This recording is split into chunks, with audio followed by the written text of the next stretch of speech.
IT job కోసం చూస్తున్నారా? ఐటీలో కెరియర్ బిల్డ్ చూసుకోవాలనుకుంటున్నారా? అయితే సమాధానం కోడింగ్ ట్యూటర్. నమస్తే, welcome to I dream talking point with Kavitha.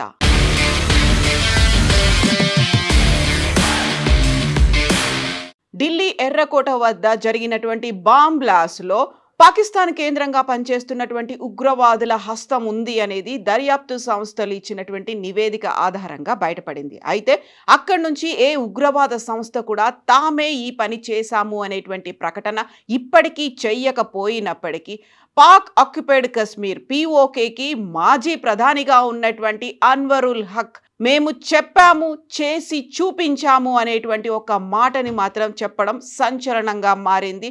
Pak occupied Kashmir, Pak ఆక్రమిత కాశ్మీర్కి ప్రధానిగా ఉన్నటువంటి మాజీ ప్రధాని అయ్యారు. ఇప్పుడు 2 రోజుల క్రితం తన మీద ఒక అవిశ్వాస తీర్మానం వేశారు. అందులో ఆయన ఓడిపోయారు. ఆ నేపథ్యంలోనే తాను నవంబర్ 17 అసెంబ్లీలో చేసినటువంటి ఒక ప్రకటన ఇప్పుడు కీలకంగా మారింది. మేము ముందే చెప్పాము, దాన్ని చేసి చూపించాము, అల్లా దయతో మా వీరులు ఆ పని చేశారు అనేటువంటి వ్యాఖ్యతో పాటుగా మీరు బెలూచిస్తాన్లో చేసుకున్నారు కాబట్టే మేము అక్కడ దాడులు చేయాల్సినటువంటి పరిస్థితులు ఏర్పడ్డాయి. మీరు బలూచిస్తాన్లో రక్తపాతం సృష్టిస్తే ఢిల్లీ కేంద్రంగా కశ్మీర్ అడవుల వరకు మా ప్రతాపం ఏంటో మేము చూపిస్తాము అంటూ చౌదరి అన్వరుల్ హక్ ఆయన ఈ వ్యాఖ్యలు చేశారు. కశ్మీర్లో POK అనేది పాక్ ఆక్యుపైడ్ కశ్మీర్గా ఆ ప్రాంతానికి సపరేట్గా ఒక అసెంబ్లీ ఉంటుంది, ఒక సపరేట్గా ప్రధానమంత్రి ఉంటారు.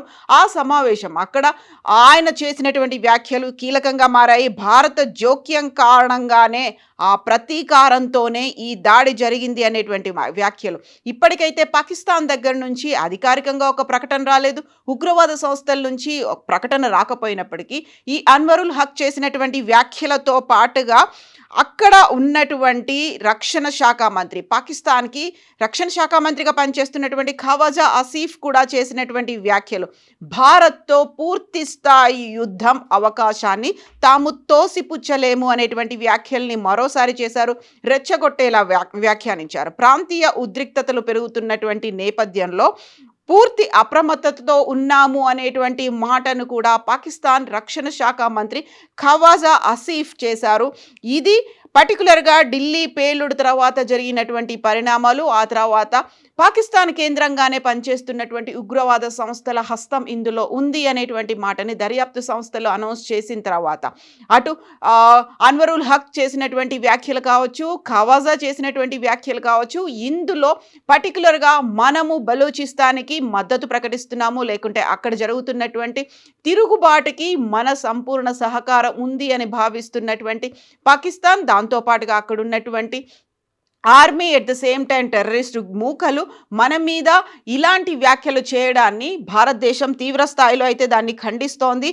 బలూచిస్తాన్ వేర్పాటువాద ఉద్యమం వెనుక భారత్ ఉందనేటువంటి పాకిస్తాన్ వ్యాఖ్యలు పదే పదే అదే మాటలు చెప్పడాన్ని న్యూఢిల్లీ మాత్రం ఖండిస్తోంది. అంతేకాదు పాక్ సరిహద్దుల్లో ఉగ్రవాద కార్యకలాపాల నుంచి ప్రపంచం దృష్టిని మళ్లించే ప్రయత్నాన్ని పాకిస్తాన్ చేస్తోంది అనేటువంటి మాటను కూడా భారతదేశం చెప్తోంది.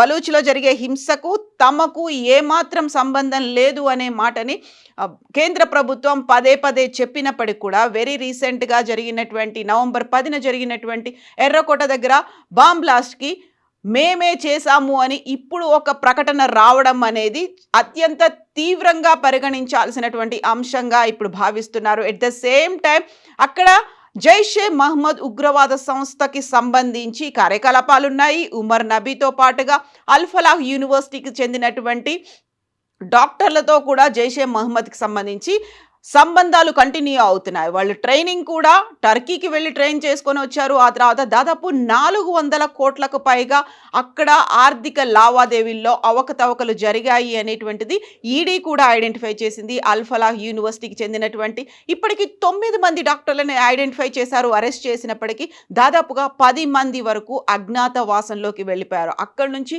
వాళ్ళు ఎక్కడికి వెళ్ళిపోయారు అనేది ఐడెంటిఫై ఇప్పటికీ చేయలేకపోయినప్పటికీ అల్ ఫలాహ్ యూనివర్సిటీ కేంద్ర అక్కడ వైట్ కాలర్ టెర్రర్ ఎకోసిస్టాన్ని డెవలప్ చేశారు. దాని వెనకాల జైషే మహమ్మద్ అనే ప్రధాన పాత్ర ఉంది అని భావిస్తున్న టైంలో ఇప్పుడు కీలకమైనటువంటి ఒక ఆధారాన్ని దర్యాప్తు సంస్థలు అయితే ఐడెంటిఫై చేశారు.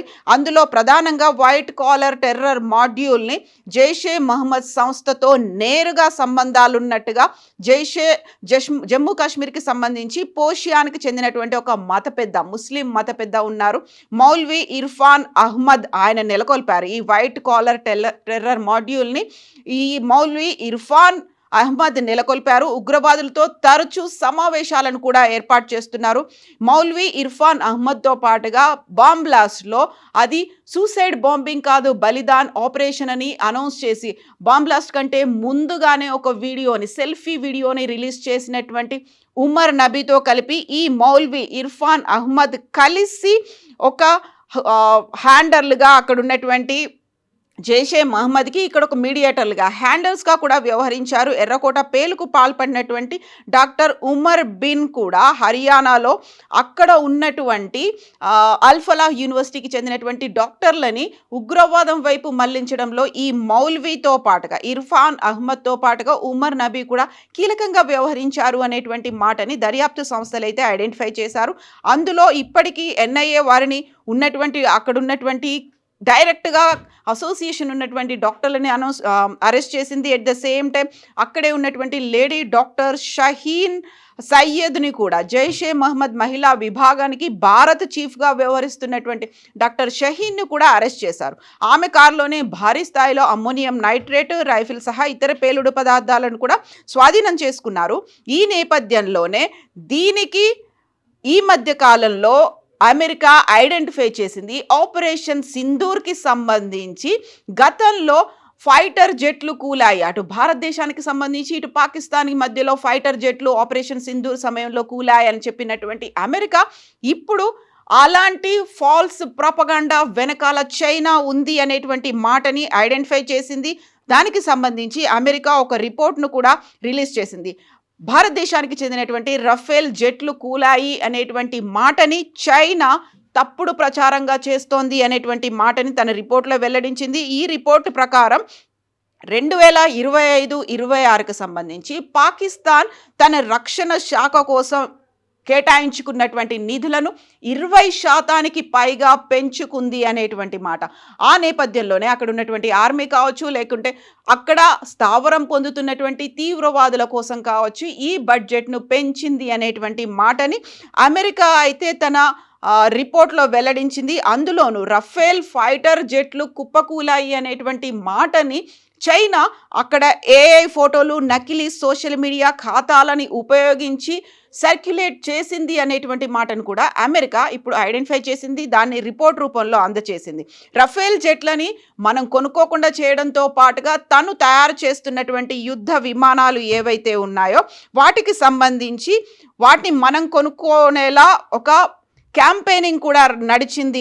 అందులోనూ జూన్ నెలలో చైనా పాకిస్తాన్కి 40 J-35 5th generation fighter జెట్లను అందజేసింది. KJ-500 విమానాలను కూడా, బాలిస్టిక్ మిసైన్లను కూడా పాకిస్తాన్కి అందజేసింది. ఎట్ ద సేమ్ టైం ఫ్రాన్స్కి చెందినటువంటి రఫేల్ యుద్ధ విమానాలకు సంబంధించి ఇలా ఫాల్స్ ప్రాపగాండా చేయడం వల్ల ఇండోనేషియా ఆ రఫేల్ యుద్ధ విమానాల్ని కొనుక్కోకుండా కూడా చైనా చేయగలిగింది అనేటువంటి మాటని ఈ రిపోర్ట్లో అమెరికా వెల్లడించింది. బట్ ఈ రఫేల్ యుద్ధ విమానాలని తయారు చేస్తున్నటువంటి ఫ్రాన్స్ మాత్రం దాన్ని గతంలోనే ఖండించింది. తమ రఫేల్ యుద్ధ విమానాలు కూలిపోలేదు అనేటువంటి మాటను కూడా చెప్పింది. అందులోనూ ప్రధానంగా ఈ రహస్య ప్రచారాన్ని ఫ్రెంచ్ నిఘా ముందు నుంచి ఖండిస్తూ వచ్చింది. ఇప్పుడు అమెరికా దాన్ని ఆధారాలతో సహా నిరూపించినట్టుగా రిపోర్ట్లో అయితే వెల్లడించింది. సైనిక నిఘా అధికారులకు సంబంధించి ఈ రిపోర్ట్ అనేది ఇప్పుడు సంచలనం కలిగిస్తోంది. 4 రోజుల పాటు జరిగినటువంటి ఆపరేషన్ సింధూర్కి సంబంధించి 5 యుద్ధ విమానాలు, ఒక నిఘా విమానాన్ని భారత్ అయితే పాకిస్తాన్కి సంబంధించి ధ్వంసం చేసింది. అందులో రఫేల్ యుద్ధ విమానం మన దగ్గర ఉన్నది కూలిపోయింది అనేటువంటి వ్యాఖ్యల్ని ఇప్పుడు అమెరికా అయితే ఖండిస్తోంది. బట్ అమెరికా గతంలో జరిగినటువంటి సింధూర్ గురించి వ్యాఖ్యానించింది తప్ప ఢిల్లీ ఎర్రకోటలో జరిగినటువంటి ఈ విధ్వంసానికి సంబంధించి ఎందుకు మాట్లాడలేదు అనేటువంటి వాదనలు కూడా వినిపిస్తున్నాయి. అందులో జైషే మహమ్మద్ ఉగ్రవాద సంస్థలో లింకులు ఉన్నటువంటి డాక్టర్లు చేసిన వైట్ కాలర్ టెర్రర్ ఎకోసిస్టమ్ ఆ మాడ్యూల్ గురించి ఎందుకు మాట్లాడలేదు అనేటువంటి మాటలతో పాటుగా దీనికోసమే తన రక్షణ శాఖ బడ్జెట్‌ని 20% వరకు పెంచింది అనేటువంటి మాటను కూడా ఇప్పుడు సంచలనంగా మారింది. ఈ నేపథ్యంలోనే మేము చెప్పాము, చేసి చూపించాము అనేటువంటి మాట.